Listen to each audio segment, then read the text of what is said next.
Olá pessoal, esse vídeo continua a nossa série sobre os comentários dos revisores de revistas científicas sobre o inglês dos pesquisadores brasileiros. Na semana passada eu falei sobre o uso de frases longas em artigos científicos e o questionamento de um revisor sobre esse uso. O revisor fala que a frase ficou muito longa, então eu comentei no vídeo passado, que eu vou deixar aqui no card para vocês, como deixar as frases mais curtas e por quê. Não deixem de ir lá assistir. No vídeo de hoje eu vou falar um pouco sobre escrita confusa, que é quando a gente escreve de um jeito e a pessoa que lê a frase ou o parágrafo não entende exatamente o que a gente quis dizer. Seja porque a gente não organizou os nossos pensamentos direito, seja porque a gente não escolheu bem a estrutura das frases, o vocabulário, então a pessoa não consegue entender bem o que a gente quis dizer. Se esse assunto te interessa, eu já te convido a se inscrever aqui no nosso canal, porque toda semana tem vídeo novo sobre escrita científica em inglês para ajudar os pesquisadores brasileiros a publicarem seus artigos nas melhores revistas científicas do mundo. Bom, e de onde que eu tirei, essa ideia de o seu texto está confuso, o seu texto tem problemas de escrita de inglês? Foi o seguinte, alguns clientes chegam para a gente depois de terem submetido seus artigos, tendo traduzido ou escrito diretamente em inglês, chegam com um parecer negativo dos revisores sobre o inglês, né? Você não usou um inglês bom, o seu inglês precisa de revisão, o seu texto em inglês tem problemas, você precisa procurar um revisor nativo, então várias coisas assim. E quando os pesquisadores nos procuram para fazer uma revisão, eles em geral trazem o parecer dessa revista. Então a gente vê os comentários dos revisores. E um comentário que eu vi em um desses trabalhos foi o seguinte, vou mostrar aqui para vocês. O revisor falou assim: "Very wordy sentence, please rephrase." O que ele quis dizer aqui? Quer dizer que a sua frase está confusa. Wordy quer dizer você usou muitas palavras, só que essas palavras foram empregadas de forma desorganizada. E não estão fazendo sentido. Então, o que você tem que fazer? Você tem que reescrever. Rephrase, que é reescrever de forma a deixar a sua ideia mais clara. E por que isso é importante? Quando a gente tem um artigo científico, a clareza e a concisão são aspectos que devem saltar aos olhos. O texto científico precisa ser claro para qualquer pessoa que for lê-lo. E aqui eu não estou falando em questão de ser muito explicadinho, esmiuçadinho, sem termos técnicos, para qualquer pessoa entender. Não é isso. O texto científico ele exige um vocabulário técnico para facilitar a comunicação entre os pesquisadores, mas ele não precisa ser nem rebuscado, nem complexo, né? Ele pode ter uma escrita simples, ele pode ter uma estrutura organizada de forma que a pessoa vai ler e vai entender exatamente o que você quis dizer. Se a pessoa não entende, esse texto precisa ser reorganizado, reescrito para facilitar a compreensão. E a concisão é uma característica importante para que a clareza aconteça. Você pode ser claro usando poucas palavras, e isso te ajuda a levar mais conteúdo para o seu artigo, né? Porque se você diz uma mensagem usando 10 palavras, mas você pode dizer essa mesma mensagem usando 5, você ganha espaço para falar outras coisas importantes. Então, a concisão é um exercício importante da gente treinar para deixar o nosso texto mais claro, mais objetivo e mais fácil de entender. Para ilustrar essa característica, da clareza e da concisão, eu trouxe um trecho parecido com aquele em que o comentário do revisor estava, para a gente ver que tipo de alterações a gente pode fazer para deixar o texto mais claro e menos wordy, certo? Oi, gente, vim interromper esse vídeo aqui rapidinho para avisar que em breve nós vamos abrir as inscrições para o nosso curso de escrita científica em inglês, que é o Inglês para Pesquisadores de Sucesso, o IPS. Para você participar, é importante que você se inscreva na lista de espera, que aí você vai ser um dos primeiros a ser avisado sobre a abertura do curso, então vai ter acesso a condições especiais para entrar, ok? Para você participar é só procurar aqui embaixo o link na descrição e colocar seu nome lá para ser avisado de quando as vagas abrirem, tá bom?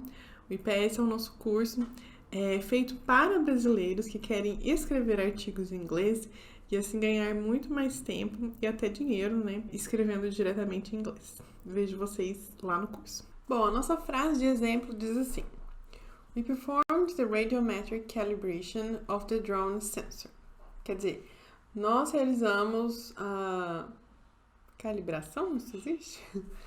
Radiométrica do sensor do drone. Certo, aí eles vão e descrevem como que foi feito isso. A calibration target was placed on the ground, and after the flight, the radiometric calibration of the camera was performed so that the images were in accordance with a known and therefore comparable radiometric reference. In practice, the solution was in the calibration plates of the sensor. The camera software was used in the radiometric calibration. Tá. Aqui eles tentaram descrever mais ou menos em ordem cronológica o que aconteceu, né? Então, primeiro, eles colocaram um alvo de calibre ou de calibração no chão. Depois que o drone subiu, né, depois do voo, essa calibração da câmera foi realizada. Assim, as imagens estavam de acordo com uma referência radiométrica comparável conhecida. Quer dizer, eles colocaram um alvo no chão e aí mediram aquela posição no chão, depois fizeram o voo do drone e mediram depois a posição. Não é bem a posição, né? O calibre radiométrico. Porque aí, essa referência do chão, o chão seria uma referência, certo? Na prática, a solução estava no calibre dos pratos de calibração do sensor. Então, aqui uma informação mais técnica, que dentro do sensor tinha os plates e eles eram responsáveis pelo calibre. E aí, o software que eles usaram da câmera foi usado para a calibração radiométrica. Tá, aqui, percebem que ficou um pouco confusa a descrição? A gente teve que tentar interpretar aqui, né? Primeiro teve o target lá no chão, depois teve o voo, depois essas imagens do voo iam ser usadas, as imagens do chão iam ser usadas para referência para a imagem do voo. Enfim, várias informações aqui. O que a gente precisa fazer aqui? Selecionar as informações mais importantes e colocá-las numa ordem um pouco mais clara, porque está um pouco confuso. Tem um fenômeno aqui que a gente costuma ver em textos confusos, que é fazer inserções de ideias sem terminar a ideia inicial. Por exemplo, a gente falou que a calibration target was placed on the ground. E aí aqui acabou a ideia e começou outra ideia, que é depois do voo. Aí depois do voo acontece isso aqui que está na frase seguinte. E aí a outra frase fala uma comparação com a frase inicial, entenderam? Só que não está muito clara essa comparação. Porque você vai enfiando uma ideia depois da outra e não faz os links de forma muito clara. Mesma coisa que isso aqui, ó. In accordance with a known and therefore comparable radiometric reference. Para que você vai colocar esse therefore no meio para fazer uma quebra na frase? Como se fosse algo muito diferente, importante de destacar, sendo que não é. O seu objetivo aqui é ser objetivo. Ser objetivo, ser conciso, ser direto. Não façam essas pausas colocando as conjunções. Muita gente começa a escrever, aí põe lá however no meio da frase. Não, põe o however no início. Deixa a sua frase o mais limpa possível, né? Sujeito, verbo, complemento, um do ladinho do outro. Evita ficar colocando coisas no meio, entre vírgulas, porque isso deixa o texto confuso. Isso deixa o texto carregado e pode levar a interpretações erradas.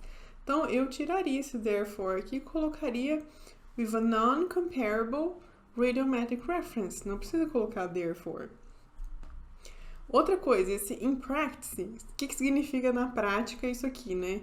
Se você explica bem o que aconteceu, você não precisa descrever depois o que é na prática. Ou então, aquela expressão, né? In other words, né? Em outras palavras, aí você vai explicar de novo. aquilo que você disse anteriormente. Não faça isso. Escolha dizer uma vez, de forma clara, o que você fez, o que aconteceu, o que você quer discutir. Você vai usar o in other words ou outro tipo de explicação para algo que já foi dito se você for apontar um outro ponto de vista, um outro tipo de contexto, algo assim. Não reexplique o que você disse anteriormente na tentativa de deixar mais claro. Coloque de uma vez a primeira explicação clara, que aí você não precisa explicar de novo. Como são muitas informações aqui e tem muitas coisas técnicas, eu vou mostrar para vocês como que eu revisaria esse texto para deixar ele mais conciso e vou pontuando as alterações que foram feitas. Vou ler e aí depois vou comentando cada ponto. Ficou assim o texto. Observe que já ficou bem menor, né? Radiometric calibration of the drone sensor was performed using a calibration target placed on the ground.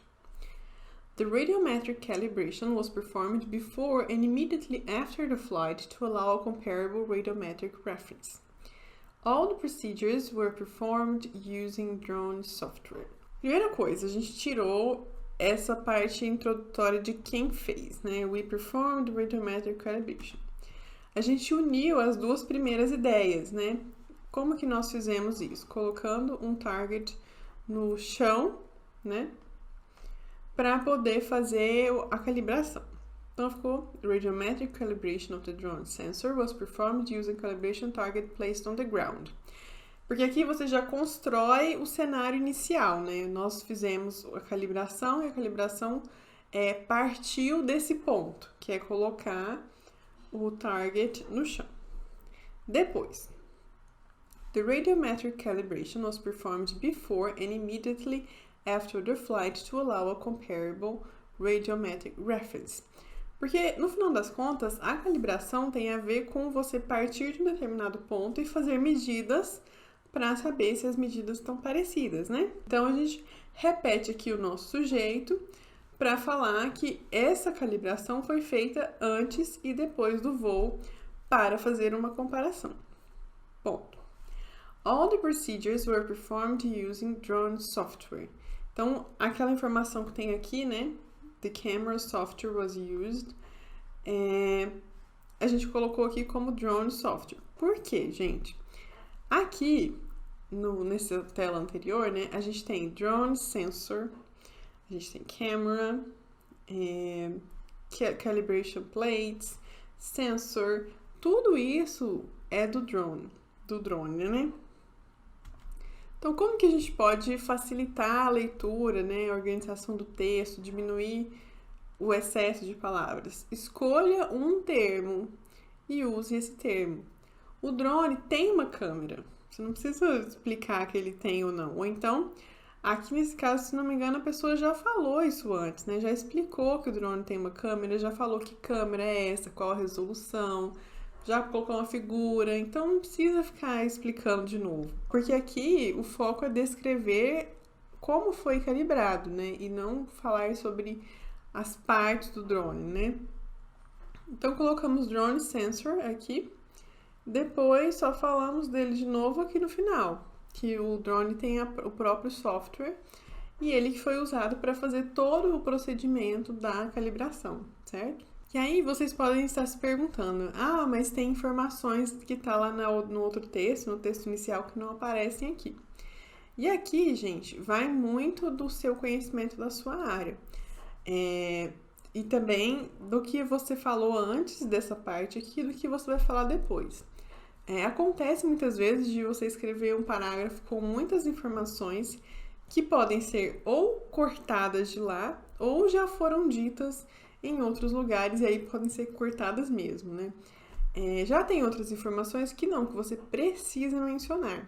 Então, vai de você, do seu bom senso, de selecionar o que realmente precisa ser dito no seu texto e o que não precisa ser dito, certo? Eu peguei essa referência aqui dessa frase com base naquele comentário do revisor, e naquele comentário o revisor sugeriu uma forma de reescrever a frase, e ele fez mais ou menos assim, retirando muitas das informações que estavam no texto original, mas essa retirada não interferiu no sentido, né? na verdade, contribuiu para deixar o texto mais conciso e mais organizado. Então, usem o bom senso para selecionar as informações e organizá-las da melhor forma possível. Bom, esse foi o exemplo que eu trouxe para vocês no vídeo de hoje, né, sobre escrita confusa. E queria saber se vocês gostaram desse conteúdo e se tem outros tipos de comentários de revisores que vocês já receberam sobre o inglês, certo? Comenta aí embaixo que eu quero ver o que os revisores já falaram para vocês, para quem sabe eu comentar depois em um outro vídeo. Não se esqueçam também de deixar um like aqui nesse vídeo para que o YouTube distribua o nosso conteúdo para outros pesquisadores brasileiros e facilite a vida de vocês, né, ao escrever artigos em inglês. Muito obrigada por terem assistido esse vídeo e vejo vocês no próximo.